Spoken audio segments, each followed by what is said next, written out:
ay ci ami fidèle internaute ñoo ngi leen di nuyu bu baax a baax di leen gërëm ci ànd bi ngeen ànd ak ñun fii ci wasaare célébrité ñu ñëw ak yéen ci li gën a fës ci toile bi bokk na ci audio yi nga xam ni dafa fuité di audio Serigne Modou Lo Ngabou moom mi nga xam ne ay audioom fuité woon na bu yàgg waaye itam dafa am yeneen i audio yoo xam ni dafa fuité waat encore une fois mu ci wax ay wax yoo xam ni xawuta teggi ne lool ay wax yoo xam ni en tout cas ñaaw na ci dégg-dégg te sénégalais yi ñaawlu nañu ko lool moom Serigne Modou Lo Ngabou bu ñu sukkandikoo ci Kaliphone Sall ak Adamo audio yu bees la yoo xam ni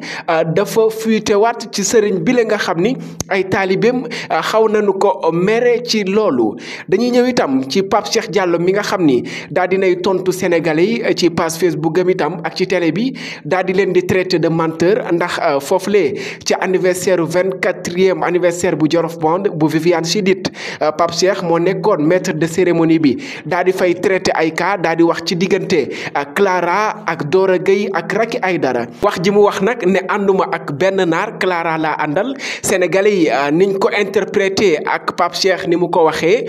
bu ñu sukkandikoo ci moom du benn ba tax na mere na sénégalais yi lool ndax moom nee na jëlul benn yoon position àndul ak Clara àndul ak ki nga xam ne moom moo di Racky Aïdara en tout cas animateur bu TFM bile mere na trop ñi nga xam ne ñoo di internaute yi wax loolu Cheikh Yérim Seck daal di ñëw pour une première fois wax ci divorce bi nga xam ni am na ko ak Astou Dione di journaliste bi nga xam ne moo nekk foofu la ca 2STV moom Cheikh Yérim Seck journaliste bile daal di nay wax que ni mook Astou Dione bàyyante nañ mais dans de bons termes ñoom ñaar bàyyante nañ ci jàmm ak salaam te dara ñaawul te ki nga xam ni moo di Astou Dione nekk na jigéen joo xam ni jigéen ju baax la en tout cas seedeel na ko ay seede yu rafet moom Cheikh Yérim Seck li lañ leen indiloon ami fidèle internaute ci toile bi jërë ngeen jëf.